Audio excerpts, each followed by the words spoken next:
Amém. Glória a Deus. Glória a Deus. Vamos abrir em Mateus 5. Vamos falar sobre o Sermão do Monte. Ai, Senhor. Mateus 5, versículo 11. Nós vamos falar. O título do nosso estudo hoje é bem interessante. Regozijo na tribulação. Oh, aleluia, graças a Deus. Que mudou de pastor. Eu estava dizendo para o irmão Paulinho que é a cara dele essa pregação. Ainda bem que mudou o pregador, o pessoal não aguentava mais. Não é não. Vamos abrir Mateus 5, verso 11.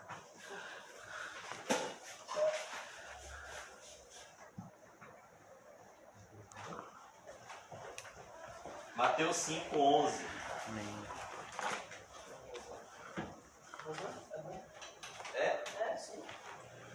Mateus 5, verso 11. Bem-aventurados sois vós, quando vos injuriarem e perseguirem, e mentindo disserem todo o mal contra vós por minha causa. Exultai e alegrai-vos, porque é grande o vosso galardão nos céus, porque assim perseguiram os profetas que viveram antes de vós. Amém. Queria convidar os irmãos a orar um pouco. Ó Deus, eu confesso diante de Ti a minha total, Senhor, fraqueza, a minha total, Senhor, incapacidade, Senhor, de apregoar a Tua palavra. Oh Jesus, de pregar o Teu Evangelho, Senhor. Só o Senhor sabe as aflições que enfrentamos. E o Senhor, Pai, é o nosso refúgio. Amém. E é a nossa fortaleza. É o nosso socorro bem presente na hora da angústia. Oh Deus, obrigado por ser esse socorro que antes de buscarmos, o Senhor já está ao nosso alcance. Obrigado, Senhor, pela Tua graça. Oh Deus, eu peço que o Senhor gere em nosso coração gratidão. Não me deixe, Jesus, ser como aqueles 9 leprosos que foram curados e depois foram embora. Me ajude a ser, Pai, como aquele leproso que voltou e agradeceu. Amém, Deus. Todos nós. E o Senhor disse a ele: a tua fé te salvou. Amém. Oh Deus, que o mesmo Espírito que escreveu este Evangelho, Pai Santo, me inspire Amém. para expor a Tua Sagrada Escritura, Pai. Oh Pai, que a Tua graça esteja nesse lugar, Senhor. Amém, Deus. Que o Teu Espírito Santo esteja neste lugar, Senhor. E que tudo seja feito para a honra e glória do Teu santo nome, Pai. Em nome do Pai, do Filho, do Espírito Santo. Amém, Senhor. Amém. E graças a Deus. Amém. Amém, irmãos. Amém. Mateus 5:11. O Senhor Jesus conclui a última bem-aventurança com um acréscimo. A última bem-aventurança é a maior. Ela vai do verso 10 ao verso 12. Do verso 3 ao verso 6, o Senhor Jesus trata do nosso relacionamento com Deus, mostrando que na regeneração, em primeiro lugar, o Espírito Santo acerta o nosso relacionamento com Deus. É o papel do Espírito Santo, o primeiro papel dele é me convencer do pecado, da justiça e do juízo. Então, a primeira função do Espírito Santo é levar-nos a um correto relacionamento com Deus. A ideia da convicção do Espírito é o Espírito abrindo os nossos olhos e mostrando que o nosso relacionamento com Deus está errado. Isso é convicção de pecado. Foi o que aconteceu com o filho pródigo, foi o que aconteceu com Pedro, foi o que aconteceu com Davi, é o que acontece no momento da regeneração. O Espírito Santo desce dos céus, enviado por Deus, como aconteceu em Pentecostes, e Ele de forma sobrenatural habita em nós, fazendo uma obra invisível, soberana e eterna, o novo nascimento. Jesus disse em João 3,8 que o vento sopra onde quer, mas você ouve a voz dele. É o Espírito Santo. Não sabe de onde vem, nem para onde vai, irmão Caio. Assim é todo aquele que é nascido do Espírito. É uma obra invisível, mas é uma obra sobrenatural e é uma obra que se torna visível nos seus efeitos. A gente não sabe quando Deus está regenerando alguém, mas com certeza, quando Deus regenera alguém, essa regeneração vai ser vista através de frutos dignos de arrependimento, através de uma vida transformada, através de uma vida de santidade. Como dizia Spurgeon, a santidade é o lado visível da salvação, Rodolfinho, porque sem santificação ninguém verá Deus. Então, o Espírito Santo, a primeira coisa que ele faz é nos convencer não de práticas pecaminosas. Isso é santificação. Isso é o que o Espírito Santo vai fazendo depois da nossa regeneração. Ele vai nos amoldando como um vaso, como um oleiro faz com vaso, e vai esculpindo na nossa alma o caráter de Cristo. Vai mudando o que tem que mudar na santificação. Vai dizendo, olha, isso aqui está errado, e você vai mudando. Como está em Apocalipse 22:11, o limpo, ele vai se limpando cada vez mais. Porém, no momento da regeneração, o Espírito Santo não nos convence de práticas pecaminosas, ele nos convence do pecado. Que pecado é esse? Lá em João 16, Jesus fala, porque não creem em mim. Que pecado é este? Que é a raiz de todos os outros pecados, a incredulidade. A incredulidade é a raiz de todos os outros pecados. Acho que foi sexta-feira, eu fiquei aqui conversando com o pastor Nizam, e de uma experiência que eu tive, conversando no WhatsApp com meu irmão. E enquanto eu estava em isolamento, eu já querendo voltar para casa, e eu conversando com ele, e ele mandou para mim o protocolo do governo, com todas as instruções sobre o Covid, sobre o tempo de isolamento, e na hora, eu creio que foi o Espírito Santo, ministrou no meu coração. Aceite o que ele está falando. Sabe por quê? Porque ele acredita no que ele está dizendo para você. Ele acredita no coronavírus. Ele acredita que o coronavírus é perigoso. Então é por isso que ele está levando a sério as instruções do governo sobre o coronavírus. E eu falei, é verdade. Ele acredita que o coronavírus é perigoso, então ele leu todo um protocolo. Ele obedece todos os protocolos. Por quê? Porque ele acredita que o coronavírus pode pegar ele, pode pegar um ente querido nosso e pode nos fazer mal. E aí eu pensei nisso no âmbito da fé, que a incredulidade é a raiz de todos os outros pecados. Por que uma pessoa, por exemplo, comete uma prática pecaminosa específica? Porque ela não acredita no que está escrito na Bíblia. Ela não acredita no que a Bíblia diz, que o que o homem plantar, isso ele vai colher. Então, a incredulidade é a raiz de todos os outros pecados. Por isso que Jesus disse que o Espírito Santo nos convence do pecado. Não crê em mim. Esse é o grande pecado da humanidade. Não crê em Jesus Cristo. Não crê na Bíblia. Da justiça, porque vou para o Pai e não me vereis mais.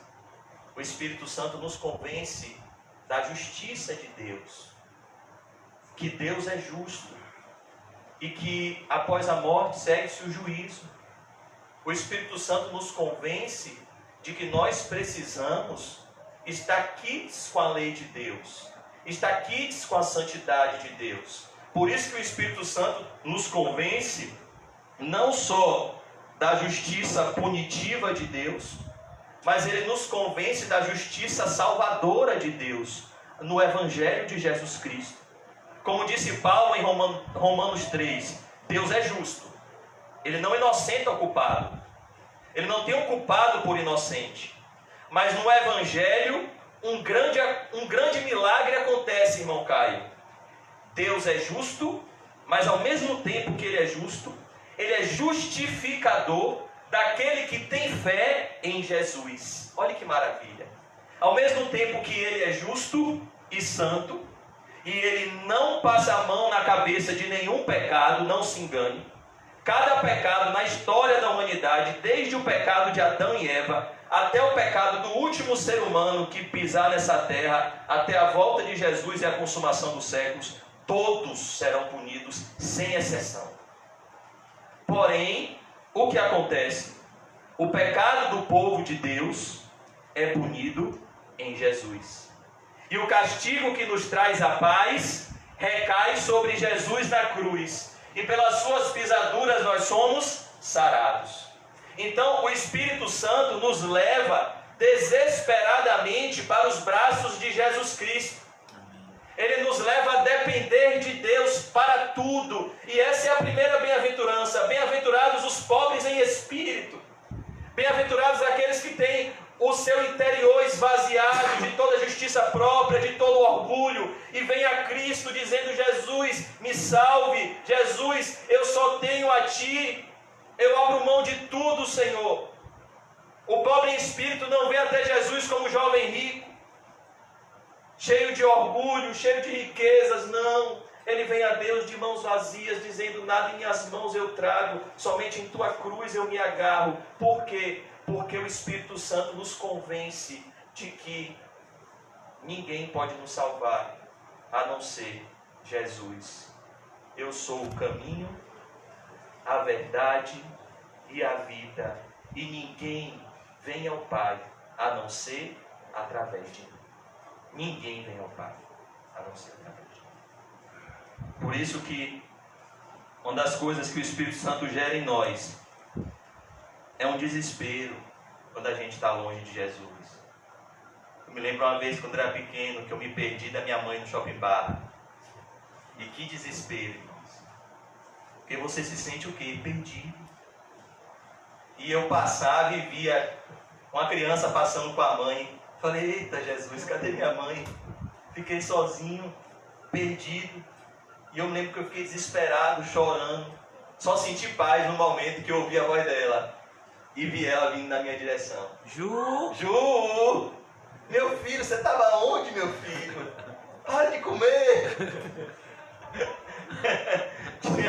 Tem uma lanchonete que tem lá até hoje, que ficava oferecendo aqueles pretzel, Mr. Pretzel, que fazia a amostra grátis. Eu dava 50 voltas, comia a bandeja quase toda sozinho. E eu só me senti seguro quando eu estava perto de minha mãe. E o cristão, quando ele é regenerado, ele só se sente seguro perto de Jesus. Davi chegou a dizer: eu posso andar pelo vale da sombra e da morte, mas perto do meu pastor, a vara dele e o cajado dele me consola. E perto do meu pastor, nada me faltará. Mas longe dele falta tudo. Longe do pastor da alma, do pastor e bispo das nossas almas, Jesus Cristo, falta tudo. Ontem eu estava aqui tendo uma conversa tão boa com meu pai. O Espírito Santo tem quebrado tanto meu pai, de forma tão bonita. E meu pai estava conversando comigo ontem de noite, dizendo: meu filho, a gente corre tanto na vida para nada. Eu disse: é verdade, pai. Quem teve essa mesma experiência foi Salomão. Salomão disse que vaidade de vaidades, tudo sem Cristo, pai, é vaidade. Tudo é vazio. Longe de Jesus, tudo é vazio. Você vê: meu Deus, eu estava vivendo para quê? Eu ia morrer, ia ficar tudo aí. E Deus vai usando essas circunstâncias, como Paulo disse em 2 Coríntios 7,10, a tristeza, segundo Deus, opera arrependimento para a salvação. Não foi o que aconteceu com Salomão? A festa nos céus quando um pecador se arrepende. O que é o livro de Eclesiastes? a declaração de um arrependimento de um pecador que desperdiçou a sua vida e deixou pelo Espírito Santo uma amostra de que tudo nessa vida é inútil e prejudicial se você não estiver num correto relacionamento de Deus, e que o resumo de toda a vida humana é temer a Deus e guardar os seus mandamentos. Por quê? Por causa do juízo. O último versículo de Eclesiastes fala do juízo de Deus. E a Bíblia diz em Hebreus 9:27 que após a morte segue-se o juízo. Quem morre hoje não vai reencarnar como os espíritas pregam, não vai para o purgatório como os católicos pregam, embolou. Não vai para virar uma barata, como os indianos ensinam. Quem morre hoje vai se encontrar com Jesus. Não com aquele Jesus que viveu há 2000 anos em Israel, magrinho, franzino, com 30 anos, humilde, manso de coração. Quem morre hoje vai se encontrar com o Jesus de Apocalipse 1, que tem olhos como chamas de fogo. E quem está morrendo hoje está ouvindo duas frases que cada um de nós irá ouvir. Uma dessas duas frases assim que fecharmos os olhos nessa terra. A primeira frase é a frase dos bem-aventurados: vinde benditos do meu Pai. Tem um pequeno grupo de pessoas no mundo agora, pequeno grupo, pessoas que foram desprezadas a vida toda, que foram perseguidas, pessoas que foram humilhadas, pessoas que passaram aflições, pessoas que sofreram muitas decepções, mas que, como Lázaro, tinham uma comunhão verdadeira com Deus. Como Enoque andava com Deus. E aí aconteceu que essa pessoa morreu. Não sei se foi de Covid, se foi de câncer, se foi de uma bomba, se foi de um terrorista que entrou e deu um monte de tiro. Mas a morte é a grande certeza da vida. E essa pessoa ouviu de Jesus: vinde benditos do meu Pai. E essa pessoa ouviu Jesus falando: eu tive fome, sabia? Me deste de comer. Eu tive sede, me deste de beber. Eu estive preso, você foi me visitar. Eu estive nu, você me vestiu, você me deu uma roupa. Senhor, imagine um pequenininho, a gente tão verme como é, olhando para Jesus. Jesus é Deus, o Criador dos céus e da terra, todo poderoso, todo cheio de esplendor. Apocalipse 1 diz que quando João viu ele caiu como um morto. Tamanho era o poder de Jesus Cristo. E Jesus dizendo: eu tive doente, você foi lá, cuidou de mim. Jesus, mas quando eu fiz isso para o Senhor? Quando você fez para um dos meus pequeninos irmãos. Mas tem outro grupo de pessoas que vai ouvir de Jesus: apartai-vos de mim, eu nunca vos conheci, vós que praticais a iniquidade. O que foi, Jesus? Você sabia que eu tive fome? Você não me deu de comer. Você sabia que eu tive sede? Você não me deu de beber. Você sabia que eu estive doente? Você nem me visitar foi. Você sabia que eu estive preso? Você não foi me visitar. Senhor, mas quando eu deixei de fazer isso para o Senhor? Quando você deixaste de fazer a um dos meus pequeninos irmãos. Perceba, quem vai para o céu e quem vai para o inferno, a justificativa que Jesus vai dar lá em Mateus 25 é a forma como você tratou a igreja dele. Lembra da conversão de Saulo? Por que me persegues? Eu estou perseguindo os cristãos. Eu e os cristãos somos um. Tem um espírito diabólico hoje de pessoas que desprezam a igreja de uma forma forte. Eu posso ser cristão em casa. Eu posso ser cristão e, sabe, não está nem aí para os irmãos. Eu posso ser cristão e um irmão está de Covid, eu vou fugir dele como o diabo foge da cruz, que eu não quero pegar esse negócio não. Ele lá e eu cá. Eu posso ser um cristão dessa forma. Eu posso ser um cristão e assim, eu sou o cristão Igor Canário. Tudo nosso, nada deles. O meu dinheiro é meu, eu faço o que eu quero. e vivo dessa forma. Mas, e o Deus do juízo? Está onde? Onde está o Deus do juízo? Ele está no seu alto e sublime trono.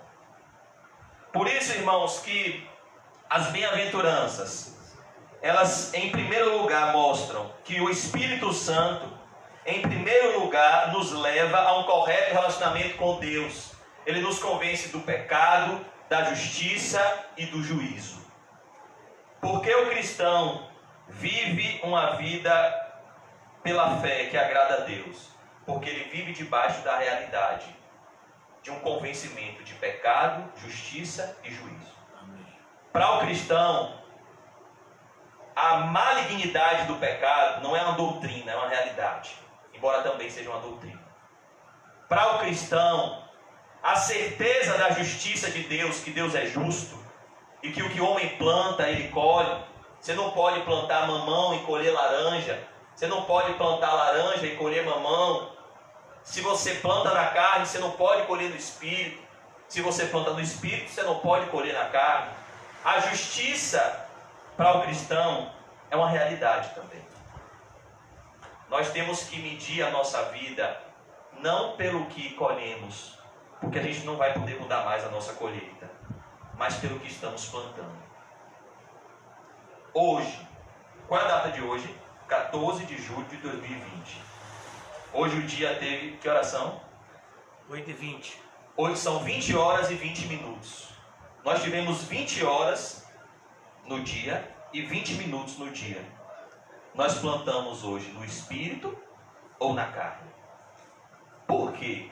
Porque o que a gente colher amanhã é exatamente o que estamos plantando hoje. Então, para que você tenha um bom futuro, isso é prosperidade. A palavra prosperidade no dicionário é ter um bom futuro.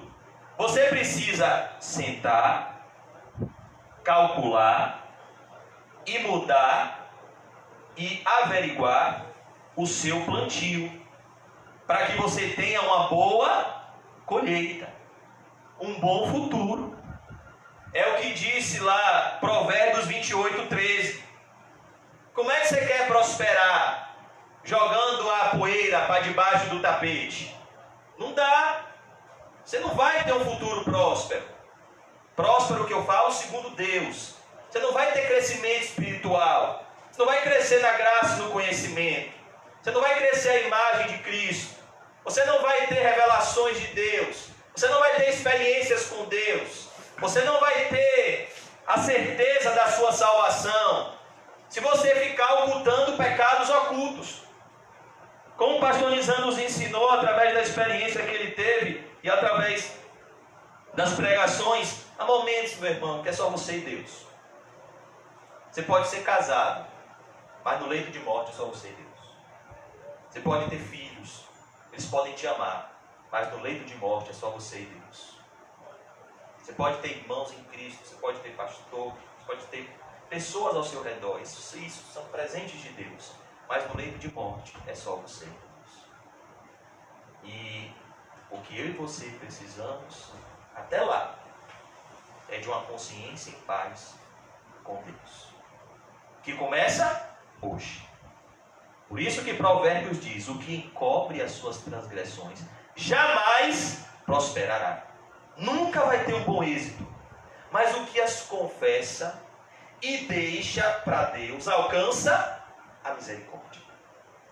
Então, a justiça de Deus para o cristão genuíno é uma realidade.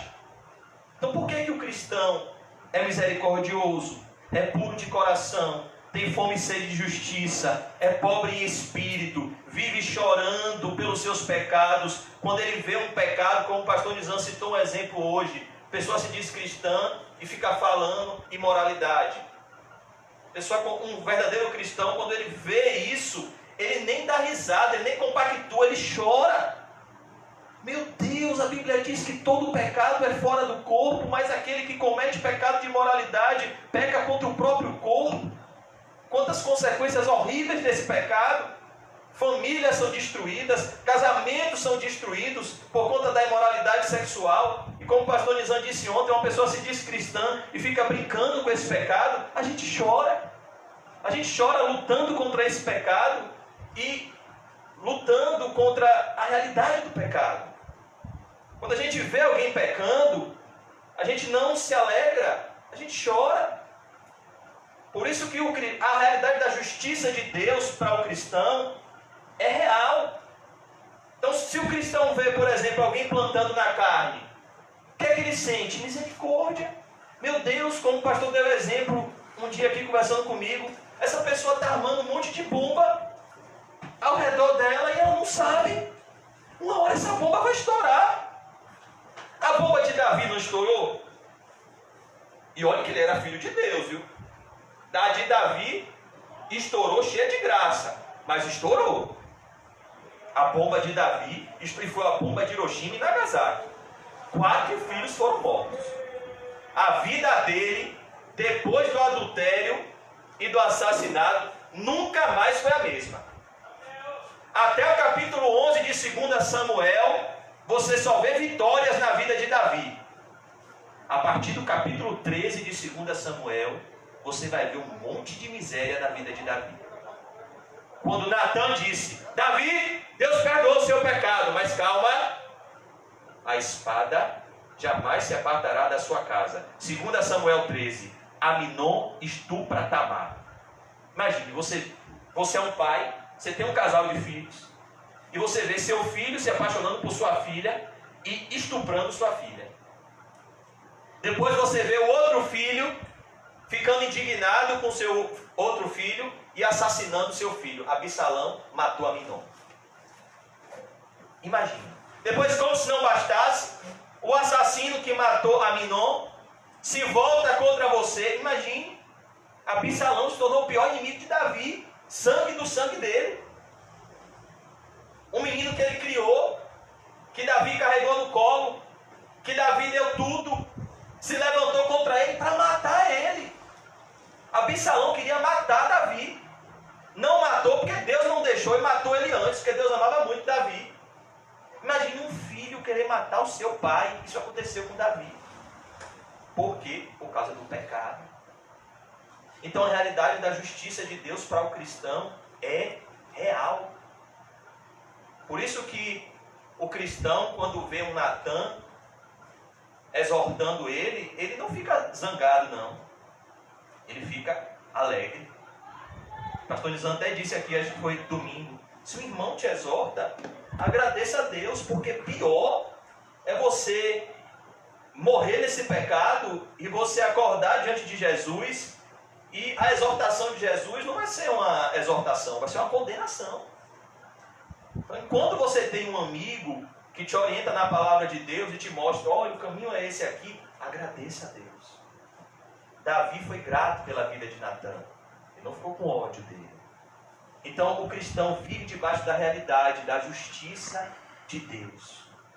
Deus é justo, irmãos. O que é que a humanidade merece? O coronavírus? Muito mais. Muito pior. Você já imaginou? Olhe para mim. Você já imaginou? O Deus que está no alto e sublime trono. A Bíblia diz assim, no livro de Jó, que Deus, nem os céus dos céus podem se comparar com a pureza de Deus.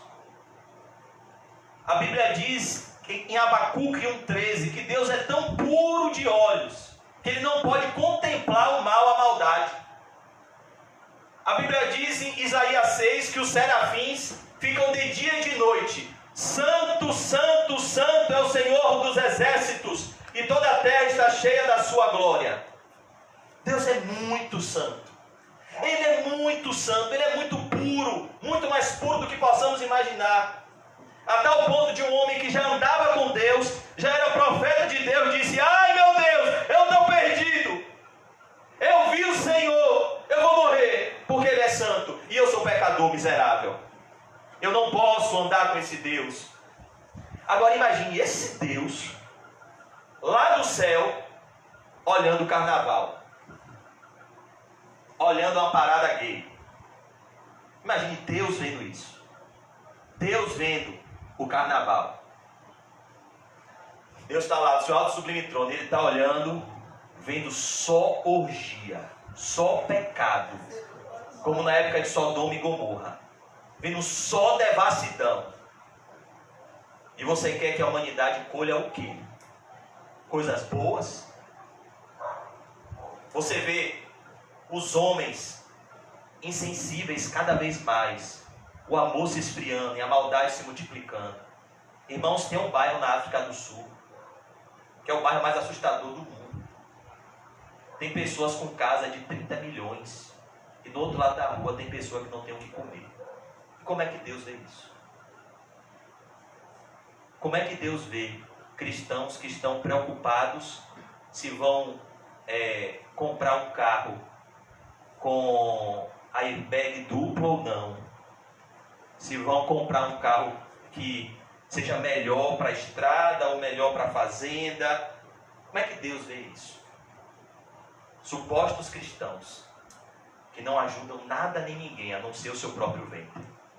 Paulo, que não era Deus, mas era cheio do Espírito de Deus, quando via isso na igreja, em Filipenses 3,17, Paulo chorava. Pessoas que eram inimigas da cruz de Cristo, o Deus delas era o ventre. Imagine, irmãos. Então, a justiça de Deus é boa. Sabe o que a Bíblia diz em Apocalipse 15? Que quando os atos de justiça de Deus são feitos na terra, há louvores no céu. Então, lá em Apocalipse 15, os anjos cantam: ó Rei das nações, quem não te temerá, quem não glorificará o teu nome? Ó Rei das nações, pois os teus atos de justiça se fizeram manifestos, pois só o teu nome é santo. Quando a justiça de Deus desce na terra, os anjos no céu cantam. Está lá em Apocalipse 15, leia. Tem até um louvor épico com esse hino de Apocalipse 15. Ó Rei das nações, quem não te temerá, quem não glorificará o teu nome? Esse louvor está lá em Apocalipse 15. Sabe quando esse louvor é cantado? Quando a justiça de Deus acontece na terra.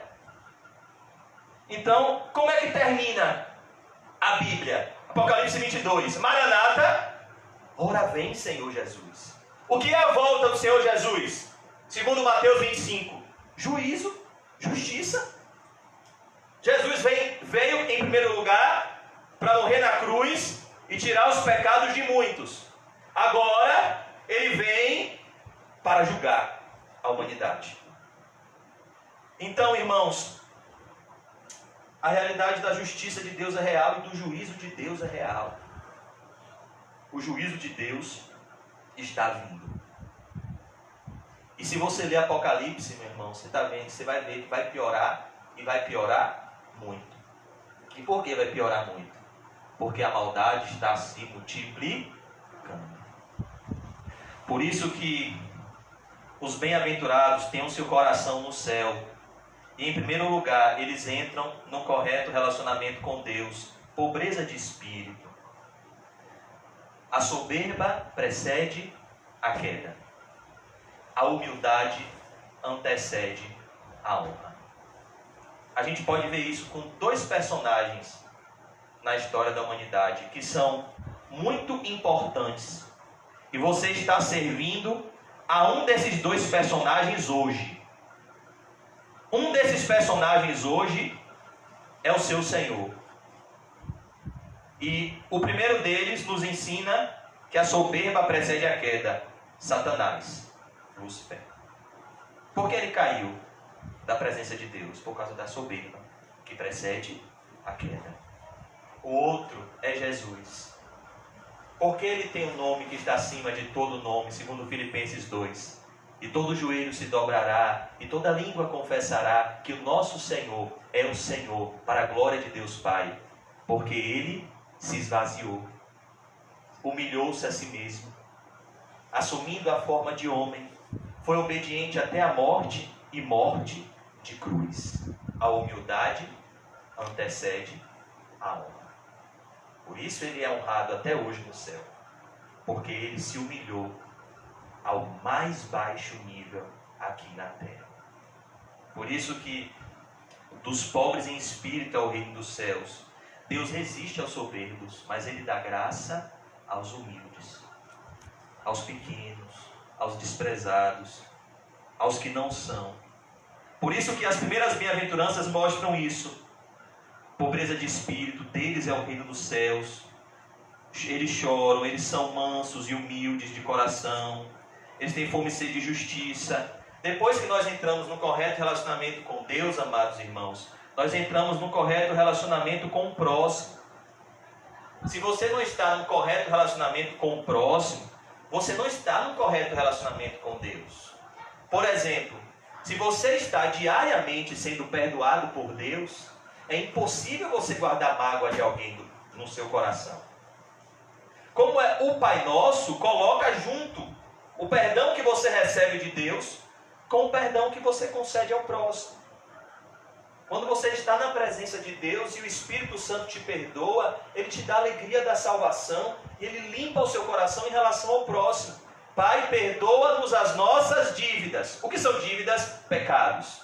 Mas Jesus encravou a escrita de dívida que era contra nós na cruz. E Jesus disse, está consumado. Pai, perdoa-lhes. Eles não sabem o que fazem. É isso que o Espírito Santo gera em nós com aqueles que nos ofendem. Por isso que, quando nós estamos no correto relacionamento com Deus, nós entramos no correto relacionamento com o próximo. De tal maneira que o nosso relacionamento com o próximo é um termômetro de como está o nosso relacionamento com Deus. E o nosso relacionamento com Deus também é um termômetro de como está o nosso relacionamento com o próximo. Se o nosso coração está em Deus, a gente obedece às ordens de Deus, não por causa do próximo, mas por causa de Deus. Como foi que Jesus pediu a Pedro para ser pastor? Jesus disse que ele ia ganhar dinheiro? Não. Jesus disse que ele ia morrer. Jesus chamou Pedro para o pastorado, dizendo que ele ia morrer. Olha, que oferta! A oferta de Jesus para Pedro, oferta de emprego. Qual é? Morte. Está lá em João 21. Olha, Pedro, quando você era mais moço, você se vestia como queria, botava umas roupinhas bonitas para ir pescar, andava por onde queria, fazia o que queria, mas quando você for mais velho, outro te vestirá e vai te levar para um lugar que humanamente você não vai querer ir. Isso dizia Jesus a respeito do gênero de morte que Pedro iria glorificar a Deus. Talvez ele não tinha nem roupa para vestir. E o soldado romano vestiu ele, jogou uma pedaço de pano lá para ele. Veste aí, velho! E levou ele para ser morto. Crucificado de cabeça para baixo. Que amor, que graça. Porque ele disse, eu não sou digno de morrer como o meu Salvador. Convicção de pecados, humildade. O Senhor de idade, Pedro devia respirar Espírito Santo. Quanta humildade, é tão bom estar perto de pessoas humildes e tão ruim estar perto de pessoas orgulhosas. Imagine a companhia de Pedro. Na hora da morte, ele já era perdoado, ele já tinha escrito 1 Pedro, já tinha escrito 2 Pedro, já tinha sido um pastor, já tinha glorificado a Deus, já tinha certeza da salvação. Ele podia morrer como Jesus, mas ele disse, não, eu vou morrer crucificado de cabeça para baixo, porque eu sou indigno. Eu andei com ele 3 anos e meio. E eu neguei ele 3 vezes. Cheguei a praguejar e a jurar que eu nunca tinha conhecido ele. E passei os momentos mais difíceis da minha vida. Mas pela graça de Deus, eu não tive o mesmo destino que Judas. Então eu preciso mostrar minha gratidão. Eu vou morrer crucificado de cabeça para baixo. E essa morte para um senhor de idade deve ter sido bem dolorosa. E foi essa a proposta de Jesus para o ministério de Pedro. E sabe o que Jesus disse? Pedro, tu me amas, apacenta as minhas ovelhas. Ou seja, Pedro, você gosta de mim? Se você gosta de mim, se você me ama, prove esse amor por mim, cuidando das minhas ovelhas. É como se você estivesse cuidando de mim, Pedro. Ou seja, Pedro entrou no correto relacionamento com Jesus Jesus coloca Pedro no correto relacionamento com o próximo. É isso que as bem-aventuranças faz. Mostram que, como o Espírito faz, Primeiro Deus nos coloca no correto relacionamento com Ele. Depois Ele nos coloca num correto relacionamento com o próximo. Os ímpios veem o próximo como concorrentes. Como pessoas que ele vão usar. Todo ímpio ele pisa em tudo e em todos e usa tudo e todos para os seus próprios interesses. Os cristãos olham para o próximo como pessoas que eles têm uma dívida. O Evangelho. Poxa, eu sou devedor. O cristão vai comprar um pão. O padeiro vai lá e dá a ele R$2 de pão. Mas será que esse padeiro já conhece Jesus? Será que esse padeiro está indo para o céu, está indo para o inferno? Rapaz, eu tenho uma dívida com esse padeiro. Eu preciso quitar essa dívida. Seu padeiro, eu quero pão.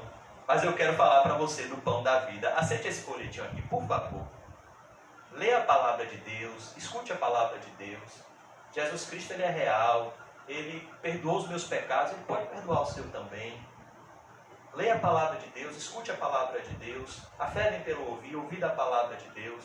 Se você tiver um encontro com Jesus, sua vida nunca mais vai ser a mesma. Simples palavras podem mudar toda uma realidade de vida. Então, irmãos, para o cristão, o próximo é alvo do seu amor.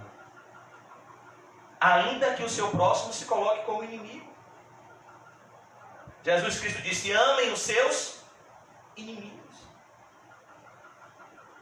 Então, depois Deus nos coloca no correto relacionamento com o próximo. Felizes os misericordiosos, felizes os limpos de coração, porque verão a Deus.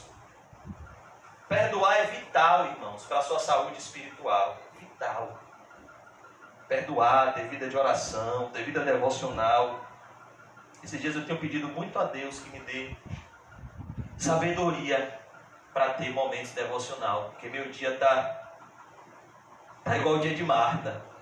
Preocupado e afadigado com muitas coisas. Mas eu estou querendo ter o coração de Maria. Uma só é necessária. Assentar-se aos pés de Salvador e obedecer às suas instruções. Mas praticar é difícil. Está sendo bem difícil para mim praticar isso. Peço que os irmãos me ajudem em oração, que eu não quero ser hipócrita. Bem-aventurados os pacificadores, porque eles serão chamados filhos de Deus. Olha aqui, irmão, Jesus está descrevendo alguém tão legal, alguém que é misericordioso, como aquele bom samaritano, tem um coração puro, não tem malícia quando se aproxima de você, é pacificador, inimigo de contenda. Aí Jesus agora vai concluir as bem-aventuranças, mostrando que quando você está no correto relacionamento com Deus e no correto relacionamento com o próximo, o que é que o próximo vai fazer com você? Te perseguir. Olha como o mundo jaz no maligno. Que loucura, irmãos. Que loucura. Aqueles que o mundo que as pessoas deveriam amar, eles odeiam. Isso mostra como o mundo está de cabeça para baixo. O errado é certo e o certo é errado. Se tem alguém que deveria ser amado, era Jesus. E o que fizeram com Jesus? Perseguiram, desprezaram, maltrataram, humilharam. Irmãos, a morte de Jesus foi a pior morte possível. Não foi qualquer morte, não. Foi uma morte assim para todo mundo passar e dizer: não seja como aquele marginal. Foi uma morte assustadora. O lugar que Jesus morreu se chama Gólgota, lugar da caveira. E você não vem para a igreja por causa do coronavírus. E você diz que está seguindo um homem que morreu no lugar da caveira. E o coronavírus é um pânico diante de uma multidão dando risada de você, tomando tapa na cara, cuspe no rosto, com a coroa de espinhos. Imagine, carregando uma cruz, cheio de sangue na cabeça, todo ensanguentado, com as vértebras aparecendo. O filme de Mel Gibson, nessa parte, não é fiel, não. Aquele chicote romano, ele arrancava um pedaço da carne e dava para você ver a coluna da pessoa. A coluna de Jesus estava exposta. E quando ele subia ao monte Gólgota, e quando ele subia para o lugar da caveira, Jesus era santo e ele estava desnudo. Se tem alguém que queria suas vergonhas cobertas, era Jesus. Mas ele estava desnudo. Ele estava sofrendo opressões psicológicas horríveis. Toda uma multidão gritando: crucifica-o, crucifica-o. Um povo que ele amou, um povo que ele estendeu a mão de misericórdia, um povo que ele, com seu coração limpo, ele se apresentou cheio de graça e de verdade, tocou em leproso, ressuscitou morto, fez inúmeros milagres, pregou o evangelho, multiplicou pão e peixe. Tanta coisa boa Jesus fez. Curou pessoas que não tinham mais esperança na vida. Imagine um homem que vivia há 38 anos paralisado no tanque de Betesda, numa crendice que um anjo iria mover as águas e ele iria ser curado. Há 38 anos que ele sofria esperando a margem do tanque. Jesus aparece a ele: você quer ser curado? É lógico, a minha vida se resume nisso, a minha cura. Então pronto, levanta, toma o teu leito e anda. Agora tem um aviso: vai, não peques mais, para que não te suceda algo ainda pior, que é você ficar toda a eternidade preso no inferno, esperando uma gota d'água e não receber. É muito pior do que ficar 38 anos à margem do tanque de Betesda, viu? E Jesus foi tão bom com aquele povo, e aquele povo tratou ele da pior forma possível. Imagina, levou ele para a cruz, crucificação. Jesus sofreu coisas horríveis, acusações horríveis. Contrataram falsas testemunhas para acusá-lo. Imagine Jesus na casa do sumo sacerdote, meu Deus, o próprio Deus, lá na casa do sumo sacerdote, sendo tratado como um bandido, como um malfeitor. E quando o sumo sacerdote perguntou para ele: você é o filho de Deus? Ele não pôde mentir, ele disse: eu sou. E você vai ver o Filho do Homem vindo nas nuvens, à destra do poder com seus anjos. Você vai ver, eu sou Deus, eu vou voltar, eu vou vir para julgar o mundo. E o sumo sacerdote rasgou as vestes e disse: blasfêmia, não precisamos de mais acusação contra este homem. E deu um tapa na cara de Jesus. Imagina, irmãos, foi espancado. Ele foi levado diante de um homem imoral, Herodes, meu Deus. Um homem promíscuo, imoral, o próprio Deus na frente dele, sendo humilhado. A Bíblia diz que diante de Herodes, Jesus não deu uma palavra. Perceba, irmãos, que o falso cristão é pior do que o ímpio. Ele chega a níveis de maldade pior do que o ímpio. Por isso Jesus disse aos fariseus: vocês são filhos do diabo. Vocês são filhos de Deus, não, fariseus. Pilatos, quando viu Jesus, de cara, e olha que Pilatos era perverso, era um assassino também. Quando ele viu Jesus, ele viu de cara que era a inveja. Eles estão com inveja de Jesus Cristo, por isso que eles fizeram isso. Eles estão com inveja dele. Pilatos percebeu que as acusações eram incoerentes. Não batia o que falavam de Jesus com o que ele via em Jesus, o que ele perguntou para Jesus, as respostas que Jesus deu a ele. O meu reino não é deste mundo. Imagine, irmãos. E as pessoas trataram Jesus de forma cruel. E qual é o propósito de Deus nas nossas vidas? Nos conformar à imagem de Jesus. Se perseguiram a mim, perseguirão a vocês. Essa última última bem-aventurança, irmãos, mostra que o cristão é alguém diferente do não cristão na sua essência. O cristão é totalmente diferente do incrédulo. Há uma separação enorme entre o cristão e o não cristão, e por isso existe um ódio terrível que nasce no mundo espiritual entre o povo de Deus e o povo do mundo, entre o crente e os incrédulos. Porque o crente tem um aroma de vida para os que estão vivos, mas de morte para os que estão mortos. É verdade. A tal ponto dessa separação que acontece no mundo espiritual entre cristãos e incrédulos chegar ao ponto de ultrapassar os afetos naturais familiares. Em Mateus 10:34, Jesus Cristo disse, essa foi uma das passagens mais difíceis para eu compreender na Bíblia, porque Jesus Cristo disse, não cuideis que vim trazer paz à terra, eu vim trazer espada. Falei, peraí, rapaz, na primeira vez que eu li. Mas Isaías 9:6 fala que Jesus é o príncipe da paz. E aqui em Mateus 10, Jesus está dizendo que ele não veio trazer paz, mas ele está falando da paz do mundo, da paz do ecumenismo, da paz de você ter comunhão com alguma obra das trevas para ficar em paz com algum incrédulo. Jesus disse, não, essa paz eu não vim trazer não. Não pode ter comunhão entre luz e treva não. Eu vim trazer espada. Numa casa terão 5 pessoas. 3 se levantarão contra 2. 2 se levantarão contra 3. O pai entregará o filho entregará o pai. A nora entregará a sogra entregará a nora.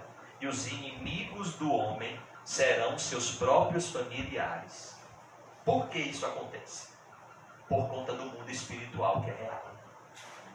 Por conta dessa separação que acontece entre duas naturezas. A natureza dos regenerados e a natureza dos não regenerados. A natureza dos homens naturais e a natureza dos homens espirituais. A natureza daqueles que nasceram da carne e a natureza daqueles que nasceram do Espírito.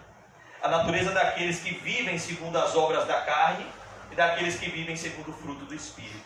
Há uma separação. Bem-aventurados sois vós, verso 11. Vamos fazer a leitura bem rápida, a gente já concluir. Bem-aventurados sois vós, quando vos injuriarem. Sabe o que é injuriar? Maldizer por meio de palavras. Eu vou denegrir esse homem. Eu vou acabar com a reputação desse homem. Por que denegriam tanto Paulo? Porque queriam denegrir o evangelho que Paulo pregava. Então, quem não era crente sentia um ódio de Paulo inexplicável. Era um ódio que nascia do mundo espiritual. O livro de Atos fala de pessoas, judeus, que ficaram sem comer e beber 40 dias para matar Paulo. Imagine. Eles disseram, não, a gente não vai comer nada. Eles ficaram secos, sem comer 40 dias, para ver Paulo morto. De onde nasceu esse ódio? Satanás. Eles injuriavam Paulo. A aparência dele é desprezível, a pregação dele é fraca. E você vai ouvir aquele Paulo, rapaz. Por quê? Para que quando Paulo chegasse, a pessoa já estivesse com fortalezas na mente para não receber o evangelho de Paulo. Por isso que Paulo, combatendo os falsos mestres, em 2 Coríntios 10, antes disso ele fala, as armas da nossa milícia não são carnais. Eu não vou defender minha reputação segundo a sabedoria humana. São espirituais. São poderosas em Deus para a destruição de fortalezas. A ideia ali de fortaleza no grego é sofisma. O que é um sofisma? Um sofisma é um argumento usado muito na Grécia. É muito usado até hoje pelos advogados mau caráteres. O que é um sofisma? Um sofisma é, na época lá na Grécia antiga, existiam sofistas. O que eram sofistas? Era alguém que ia te representar diante de um auditório, era um orador que iria pregar uma mentira de forma tão eloquente que iria chegar no coração, no ouvido dos ouvintes como verdade. Então, por exemplo, um advogado criminalista de júri vai usar o sofisma. O que é que ele vai fazer? Vai tentar provar que a pessoa que matou não matou. Não, ele não matou não. E aí vai usar um monte de argumento para que todo mundo, para que ele convença o maior número de pessoas possíveis. Então, o sofisma é isso. É o que o demônio usa os falsos mestres para fazer. É o que Paulo disse, para a destruição de fortalezas. A ideia ali é de fortalezas que se encontram na mente das pessoas. Mentiras que estão na mente dos homens, que estão cegando o entendimento deles, para que não resplandeça sobre eles a luz do Evangelho. Por isso que Jesus disse, conhecereis a verdade, e a verdade vos libertará. Então Paulo disse isso, as armas da nossa milícia não são carnais, porque se o nosso Evangelho está encoberto, é para os que se perdem que ele está encoberto, porque o Deus deste século. Olha quem está por detrás da perseguição contra o povo de Deus e contra Jesus, contra mim e contra você. Por isso que a gente tem que saber contra quem a gente está lutando, para que a gente não dê um tiro errado. O inimigo está aqui, você está pensando que é aqui. Aqui é só a arma que ele está usando. O ímpio é só a arma que Satanás está usando. Mas você não vai atingir a arma. Você está numa guerra, você está aqui numa guerra, Brasil versus Iraque. Você vai atirar na arma do oponente? Não. Você vai atirar no oponente. Então você está numa guerra. O ímpio é uma arma do diabo. Ele não é o nosso inimigo. Nosso inimigo é quem está por detrás dele, que está usando ele. É o Deus deste século, Satanás, que cega o entendimento dos incrédulos. Por isso que a perseguição tem uma natureza totalmente espiritual. Por isso que você tem que acordar todo dia e dizer, eu sei contra quem. Eu sei que eu tenho crido. E em segundo lugar, eu sei contra quem estou lutando. Porque Satanás é como Matrix. Ele entra em um aqui, daqui a pouco ele entra em outro ali, daqui a pouco ele entra em outro ali. E se você não souber que é contra ele que você está lutando, ele vai fazer você de gato e sapato. Ele vai brincar com você. Encher o seu coração de mágoa. Encher o seu coração de amargura. E ele já ganhou. Tirou do primeiro amor, ele já ganhou. Quando ele me tira do primeiro amor, ele já ganhou. E como o pastor falou aqui esses dias, não tem segundo amor. Só existe o primeiro amor. Saiu do primeiro amor, o diabo já começa a comemorar, a soltar fogos, pular de alegria. Ufa, tirei aquele crente do primeiro amor. Acabou aquela maluquice de evangelizar a caixa de som. Agora eu vou botar ele só para se preocupar com ganhar dinheiro. É isso aí. Vai miserável, vai vender colchão, rapaz. Que negócio de ficar evangelizando, rapaz. Vai trabalhar, vai fazer igual o povo lá da época de Faraó. Ficar só se preocupando com as coisas desse mundo. É o diabo que quer que a gente fique assim. Quando foi que Jesus disse a Pedro, para trás de mim, Satanás? Você só está se preocupando com as coisas dos homens. Cadê a obra de Deus, Pedro? Logo depois é que ele diz, negue-se a si mesmo, tome a sua cruz e me siga. Porque todo aquele que tentar salvar a sua vida, perderá. Por que uma pessoa quer ganhar dinheiro? Porque ela quer salvar a sua vida. O que o dinheiro dá? A oportunidade de você salvar a sua vida. Mas aquele que perder a sua vida, por amor de mim e do Evangelho, achará. Então, irmãos, aqui ele diz, bem-aventurados sois vós quando vos injuriarem. O que é ser injuriado? Ter a sua imagem colocada na lama. Ver as pessoas mesmo difamando você, falando mal de você. E Jesus Cristo disse, não convém ao discípulo ser maior do que o mestre. Quem é o discípulo perfeito? Aquele que é igual ao seu mestre. Se ao dono da casa, Jesus disse, chamaram de Beelzebul, imagine o que não falarão dos seus domésticos. Se Jesus foi chamado de Beelzebul, imagine o que não vão falar da gente. Quando vos injuriarem. Mas aqui ele está dizendo que é uma bem-aventurança, viu?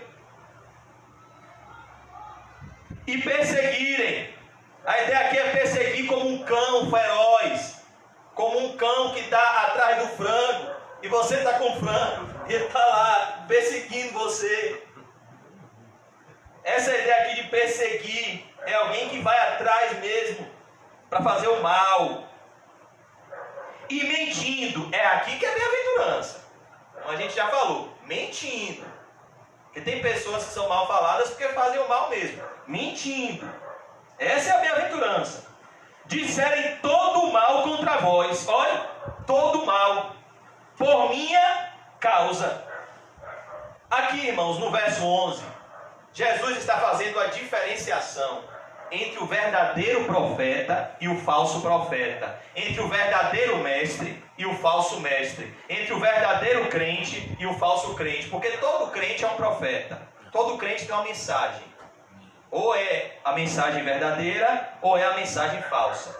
Por que eu digo isso? Porque Lucas, que fez uma pesquisa mais apurada, quando ele vai narrar as bem-aventuranças, ele coloca a bem-aventurança da perseguição em contrapartida com o ai do louvor dos homens. Lucas coloca, olhe, felizes são vocês quando vos perseguirem, fizerem o mal contra vocês, mas depois ele diz, ai de vós, quando todos vos louvarem, porque assim fizeram os antepassados com os falsos profetas. O que Jesus está dizendo é, você está com muito seguidor, tem alguma coisa errada. Não é motivo para comemorar, não. Fazer vídeo no YouTube comemorando, não. É motivo para você fazer os cálculos. Rapaz, Jeremias tinha muito seguidor, Isaías tinha muito seguidor, Malaquias tinha muito seguidor, Micaías tinha muito seguidor, João Batista tinha muito seguidor. Jesus, quando as pessoas entenderam mesmo a mensagem dele, que tinha que comer da carne e beber do sangue, Jesus tinha muito seguidor, só ficou 12. Ainda tinha um que era um diabo. E esses 12 ainda na hora da cruz, todo mundo caiu fora, na hora da prisão. Então, e aí? Se a pessoa está com muito seguidor, se a pessoa está sendo, né, aplaudida, é um sinal que provavelmente essa pessoa é um falso profeta. Ele está escondendo alguma coisa aí na mensagem. Tá? Alguma coisa ele está escondendo. Porque o homem natural, quando você fala de arrependimento, a vontade dele, se ele entender, a vontade dele é de matar. Então aqui, Jesus vai mostrar isso. Lá em 1 João, a Bíblia vai dizer, 1 João 4, 5, 3 informações preciosas acerca dos falsos mestres. Em primeiro lugar, João vai dizer de onde eles vêm. Segundo lugar, qual o conteúdo da mensagem deles. Terceiro lugar, quem são o público-alvo deles. 1 João 4, 5, João vai dizer a procedência dos falsos mestres. Eles são do mundo, ou seja, nunca foram regenerados. Em segundo lugar, o conteúdo da mensagem deles. Eles falam o que o mundo quer ouvir. Ou seja, eles falam mensagens que agradem o ouvido carnal dos ouvintes. O que é que o mundo quer ouvir? Concupiscência da carne, concupiscência dos olhos e soberba da vida. O que é que os falsos mestres pegam? Concupiscência da carne, concupiscência dos olhos e soberba da vida. É isso que eles pregam. Essas três coisas diabólicas. Eles falam que o mundo quer ouvir. E quem ouve eles? O mundo os ouve.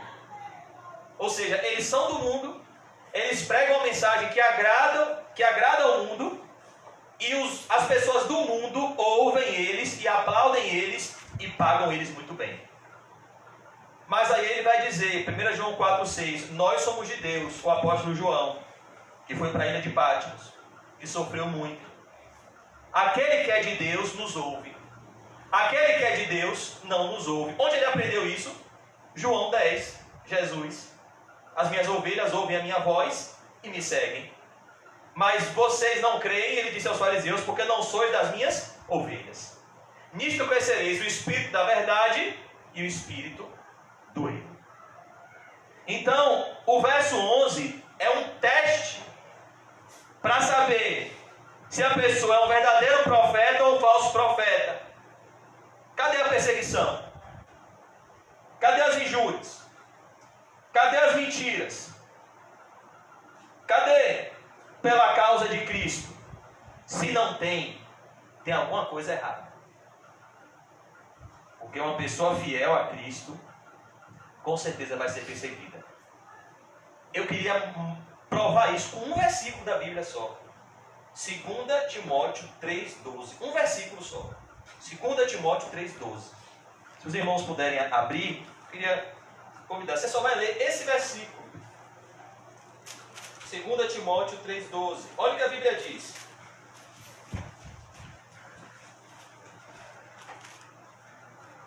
Segunda Timóteo 3,12. Olha o que diz 2 Timóteo 3,12.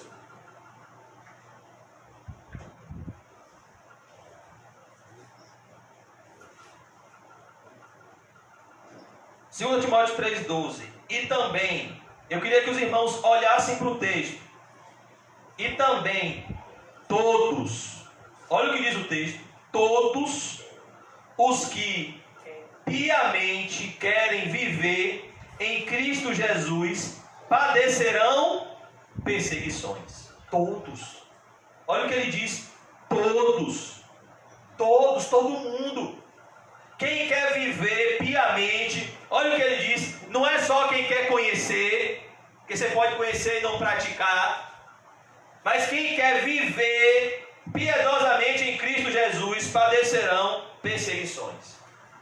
Eu vou para a igreja. Você não vai, eu vou. Para a igreja eu vou. Eu faço qualquer coisa, mas deixar de ir para a igreja eu não vou. Você vai padecer perseguições. Eu não abro mão dos meus princípios cristãos de maneira nenhuma. Você vai padecer perseguições. Muitas perseguições. Você vai pregar a palavra de Deus. Eu não retiro uma vírgula do que está escrito. Se está escrito, eu tenho que falar.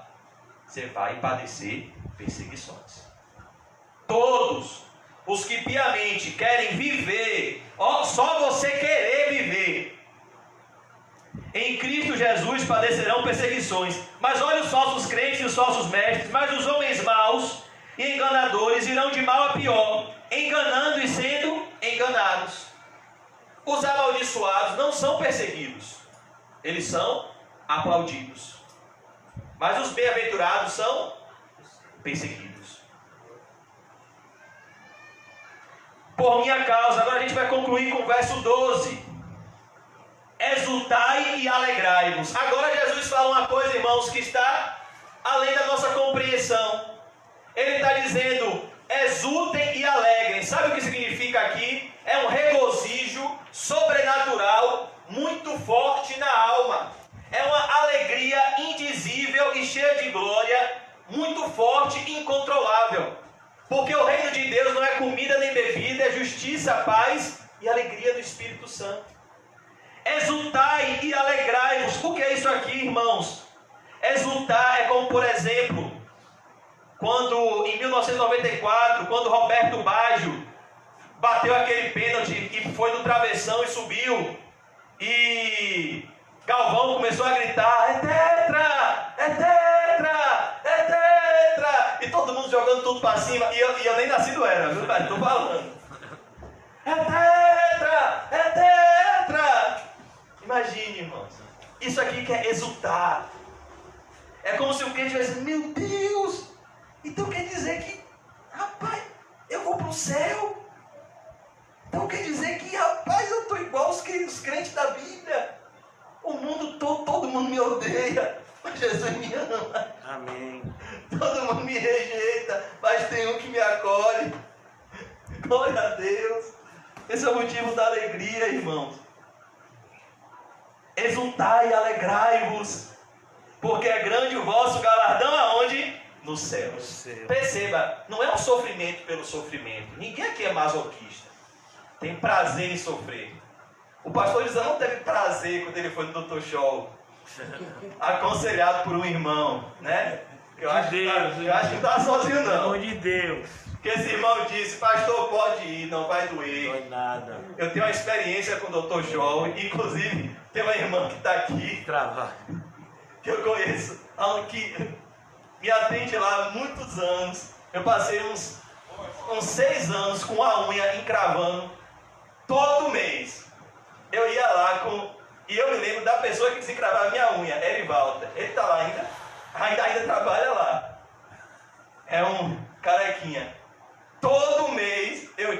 deixar os 70 reais do Dr. Shop para desencravar a minha unha. Mas quando o pastor foi lá, foi legal a dor, pastor? Vamos orar. Vamos orar. Mas o pastor foi em outro, não foi no da Avenida 7, não. O da Avenida 7 é melhor. Eu creio. Mas dói. E a gente não fica alegre na hora da dor. Não. Na hora que o pessoal lá pega a unha, que tá bem cravada, que ele cutuca ela e diz, oi meu pai! Comigo ainda veio com navalha. Navalha, eu já ia em espírito de oração. Eu me apertava todo, suar, porque dói. E a gente não fica feliz na hora da dor. Então Jesus não está dizendo aqui que o cristão é masoquista. Ele, eu estou sendo perseguido, eu vou exultar e me alegrar só por causa disso. Não. Não é legal ser maltratado. Não é legal você ver sua reputação jogada na lama. Não é legal você ver uma pessoa mentindo a seu respeito. Não é legal você ver uma pessoa te perseguindo igual um cão querendo te fazer o mal. Meu Deus, eu só fiz o bem para essa pessoa. Essa pessoa, o prazer dessa pessoa parece me fazer o mal. E aí, isso não é legal na carne. Isso é legal quando você entende no espírito. Para onde você está indo? Onde é a sua casa? Quem é o seu pai? Onde está o seu galardão? Onde está a sua herança? Onde está a sua pátria? Onde está a cidade que tem o arquiteto e o fundador, que é o próprio Deus, a cidade santa? E é lá que é a nossa casa. Porque essa bem-aventurança mostra isso. Um regozijo na tribulação. Um regozijo na perseguição. Uma alegria. Meu Deus, é verdade.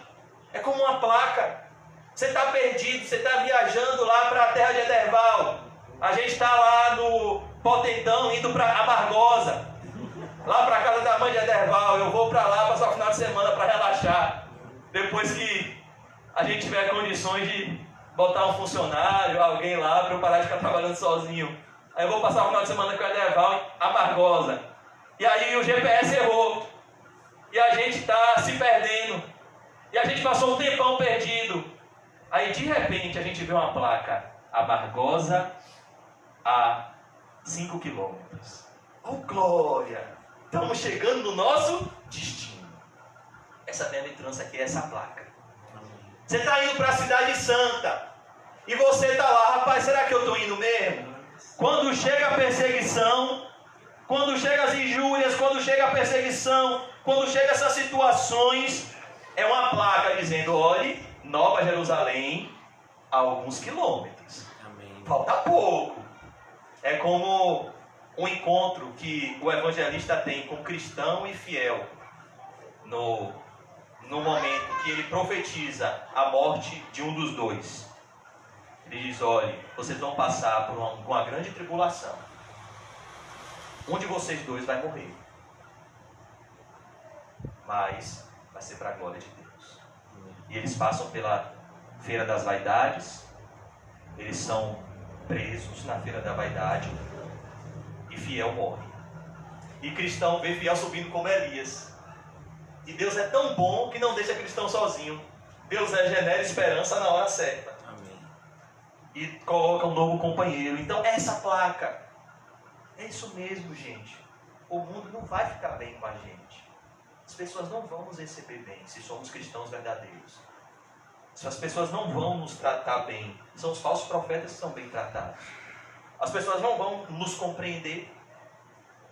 As pessoas não compreendem o amor cristão. Elas só compreendem o amor natural e carnal. Por isso aqui, exultai e alegrai-vos. Por exemplo, Herodes compreendeu o amor que João Batista sentia por ele. Você sabia que João Batista era cheio de amor? A Bíblia diz que ele era cheio do Espírito Santo desde o ventre. Como é que João Batista não era cheio de amor? Então, os filmes às vezes colocam ele como maluquinho, né? Mas a companhia de João Batista, irmãos, era tão prazerosa quanto a companhia de Jesus. Os discípulos de João Batista deviam se sentir maravilhosamente bem do lado dele. João Batista era tão humilde, ele dizia que ele cresça e eu diminua. João Batista devia ser uma das melhores companhias possíveis. Ele era cheio do Espírito Santo, ele amava Herodes. Mas Herodes entendeu o amor dele? Não. Porque Herodes era um homem natural. O que Herodes fez? Perseguiu João Batista, matou João Batista. Então aqui nós vemos, o motivo da alegria é porque grande o vosso galardão nos céus, porque assim perseguiram os profetas que foram antes de vós. Irmãos, a Bíblia diz, em Filipenses 1:29, que Deus nos deu graça, não só de crer em Cristo, mas de padecer por amor a Cristo. Sabe o que Paulo está dizendo? Sofrer como cristão não só é algo que você deve se alegrar, mas é algo que você não merece. Porque você merecia sofrer, e eu, pelos nossos próprios pecados, como disse nosso amado irmão Jeremias, de que se queixa, pois, o homem, a não ser dos seus próprios pecados. Mas sofrer por fazer o bem é graça, porque nem capacidade de fazer o bem a gente tem. É o Espírito que opera em nós o querer e o efetuar. Então só o fato de padecer por amor a Cristo é algo que não merecemos. Nós merecemos padecer porque plantamos na carne e estamos colhendo na carne. Esse não é o sofrimento que glorifica a Deus. É isso que nós merecemos. Mas sofrer porque você está plantando no Espírito e você está recebendo a colheita no Espírito, regozijo na alma, mas perseguições intensas, isso é graça. Quando Jesus regenerou Paulo, o que foi que Jesus disse para o evangelista de Paulo, Ananias? Ananias, vai, porque este é para mim um vaso escolhido, e eu vou lhe mostrar o quanto ele deve padecer pelo meu nome. Ele está orando. Quando Paulo começou a ter vida de oração em secreto, verdadeira comunhão com Jesus, verdadeira conversão, Jesus disse, agora ele é bem-aventurado, e agora ele vai padecer pelo meu nome. Se não tem sofrimento por amor a Cristo, não tem nenhuma identificação com Cristo. Quer dizer que eu sou discípulo do homem de dores. O Jesus da Bíblia não é o Jesus que nos apresentam não, viu? É um homem de dores, experimentado nos trabalhos, que sabe o que é padecer. O mais rejeitado entre os homens, e dele não fizemos caso. Quer dizer que eu sigo o homem de dores e minha vida vai ser sabor de mel. Quer dizer que eu sou discípulo, a palavra discípulo é talmidim, aquele que em tudo imita o seu mestre, daquele que morreu numa cruz no Gólgota, e eu sou o bonitinho que vou receber uma coroa de louros. Não. Aquele que diz estar em Cristo tem que andar como ele andou. Se você andar como Jesus, foi o pastor que disse isso, eu acho, você vai ter um deserto, um Getsemane e um Judas, ou vários Judas. E você vai ter que ter o consolo de Cristo, o consolo de Deus. Como o pastor Nizam pregou em 2 Coríntios 1, o Deus que consola os abatidos, Deus que consola os abatidos, como consolava Jesus. Quando ele venceu a tentação no deserto, a Bíblia diz que os anjos de Deus vieram e o serviram. Quando ele suou gotas de sangue no Getsemane, a Bíblia diz que veio um anjo do céu, lá em Lucas 22, 43, veio um anjo do céu que o confortava. Ou seja, na terra Jesus não tinha consolo nenhum, mas o mundo espiritual é real, e os anjos o confortavam. Assim é na vida de um cristão. Muitas vezes não vai ter consolo nenhum de homens, mas anjos de Deus irão nos consolar, e o próprio Deus irá nos consolar, porque bem-aventurados são os que choram, eles serão consolados. Por isso que Jesus fala dessa bem-aventurança maravilhosa. É graça sofrermos por fazer o bem. A gente não merecia.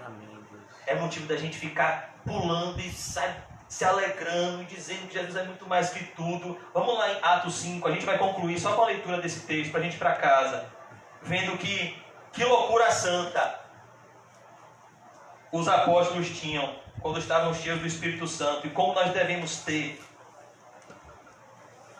Nós vamos fazer só a leitura do texto, porque o próprio texto aqui já fala tudo. Aqui é os bem-aventurados na prática. Eu vou ler Atos 5, a partir do verso...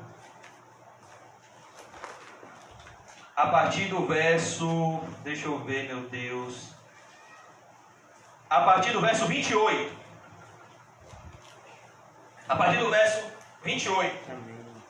Trouxeram Pedro e os apóstolos para serem interrogados como criminosos. Atos 5, 28. Pedro está aqui sendo interrogado com os apóstolos. Não vos admoestamos, as autoridades, o Sinédrio. É o Sinédrio aqui que está falando com eles. Não vos admoestamos nós expressamente que não ensinasseis nesse nome, e eis que encheste Jerusalém dessa vossa doutrina, e quereis lançar sobre nós o sangue desse homem. Por quê? O que é que Pedro pregava? Gente, Jesus não morreu na cruz só para aquele povo não, viu? Se você está vivendo em pecado, você é réu da morte dele, porque ele morreu por nossos pecados, segundo as Escrituras, e ressuscitou no terceiro dia, segundo as Escrituras. Arrependam-se, porque foram os nossos pecados que mataram ele. Arrependam-se e creiam no Evangelho. E aí, é o que, Pedro? Você quer dizer que a gente é culpado do sangue desse homem? Resposta de Pedro, ó, aquele que negou Jesus 3 vezes. Olha como a graça de Deus levanta o homem. Porém, respondendo Pedro e os apóstolos, disseram, ó, em uma só voz, aqui é um coral, Pedro e os apóstolos: mais importa obedecer a Deus do que aos homens. Verso 30, o Deus de nossos pais, nossos antepassados, ressuscitou a Jesus, ele vive, ao qual vós matastes, olha a ousadia de Pedro, suspendendo no madeiro. Deus com a sua destra o elevou a príncipe e salvador. Ele é príncipe, ele é lindo, ele é Jesus, para dar a Israel o arrependimento. Sem arrependimento não há remissão de pecados, e remissão dos pecados. Amém, Jesus. E nós somos testemunhas acerca destas palavras, nós e também o Espírito Santo, que Deus deu àqueles que lhe obedecem. Porém, ouvindo eles isto, olha o verso 33, olha a reação do Sinédrio com Pedro e os apóstolos. Ouvindo eles isto, se enfureceram e deliberaram fazer o quê? Um carinho? Levar para tomar um sorvete? Matá-los. Deliberaram matá-los, ou seja, a intenção deles era matá-los. Mas, olha a soberania de Deus, Deus sempre tem o mais. Mas, levantando-se no conselho um certo fariseu, a gente sabe que esse fariseu era o professor de Paulo, chamado Gamaliel, doutor da lei, venerado por todo o povo. Por que Gamaliel tinha que ser venerado por todo o povo? Porque a opinião dele tinha que ter valor, senão os apóstolos aqui morriam. Olha a soberania de Deus, como Deus é bom. Doutor da lei, venerado por todo o povo, mandou que por um pouco levassem para fora os apóstolos. Então Gamaliel chegou, gente, bota os apóstolos para o lado de fora e vamos conversar aqui só a gente. Verso 35, a reunião de Gamaliel com os fariseus, com o Sinédrio, e disse-lhes: varões israelitas, acautelai-vos a respeito do que haveis de fazer estes homens. Porque antes destes dias levantou-se Teudas, dizendo-se alguém: a este se ajuntou o número de uns 400 homens, o qual foi morto, e todos os que lhe deram ouvidos foram dispersos e reduzidos a nada. Depois desse, levantou-se Judas, o galileu, nos dias do alistamento, levou muito povo após si. Mas também este pereceu, e todos os que lhe deram ouvidos foram dispersos. E agora digo-vos: dai de mão a estes homens, e deixai-os. Porque, se este conselho ou esta obra é de homens, se desfará. Mas se é de Deus, não podereis desfazê-la, para que não aconteça seres também achado combatendo contra Deus. E concordaram com ele. Olha, quando Deus manda, até o diabo obedece. E concordaram com Gamaliel. Olha que coisa, irmãos. Pensaram assim: rapaz, é mesmo, se esse povo aí é de Deus, o Deus deles é poderoso. Quando esse povo ora, é o Deus criador do céu e da terra. Rapaz, não, eu não vou mais mexer com esse Nizam não, viu? Deixa quieto, ele com essas máscaras assim, bonita. Não vou mais falar desse homem não, deixa quieto. E concordaram com ele. E chamando os apóstolos. Mas eles fizeram também o dever de casa. Eles fizeram o dever de casa também.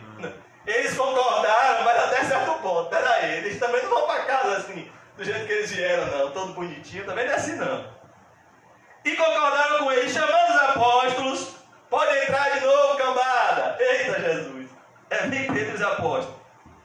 E tendo-os açoitado, mandaram que não falassem no nome de Jesus e os deixaram ir. Ou seja, deram a surra e deram a ordem.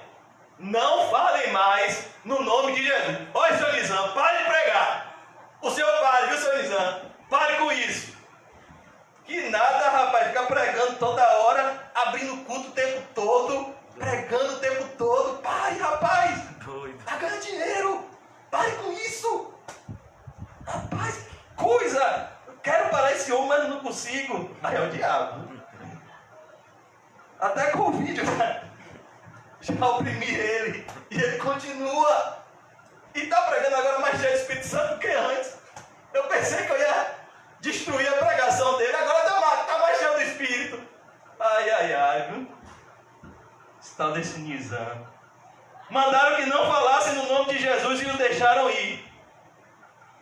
Olha, os apóstolos, os bem-aventurados. Ó, a bem-aventurança que a gente pregou hoje. Retiraram-se, pois, da presença do conselho, fazendo o quê? Regozijando-se, ó, exultai e alegrai-vos. Regozijando-se de terem sido julgados dignos de padecer afronta pelo nome de Jesus. Sabe o que isso foi aqui? Motivo de grande alegria. É como o povo saiu quando o Bahia foi campeão brasileiro.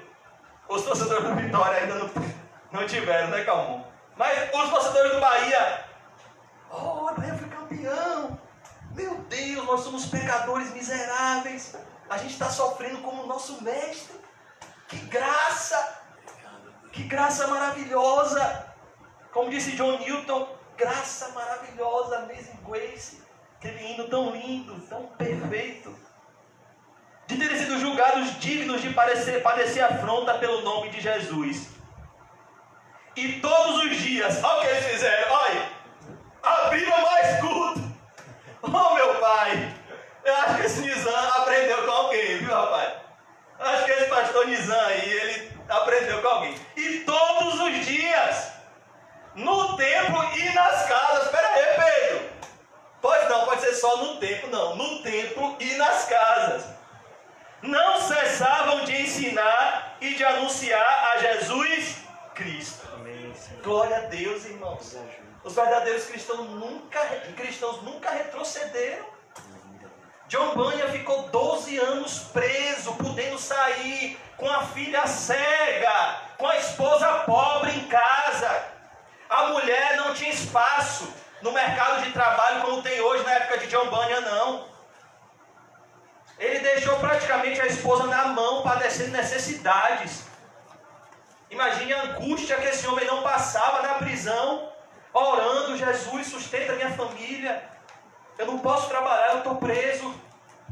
E o juiz falava: se você me garantir, John Bunyan, que você não prega mais o evangelho, você está solto, vai cuidar de sua filha, vai cuidar de sua família, vai trabalhar como um ferreiro, vai viver sua vida, John Bunyan. John Bunyan, não. Se eu sair da prisão, a primeira coisa que eu faço é pegar minha Bibliazinha e vou pregar o evangelho na igreja. E Deus faz que tudo coopere para o bem. Nesses 12 anos, John Bunyan escreve O Peregrino. E ele disse uma frase para o seu companheiro de prisão.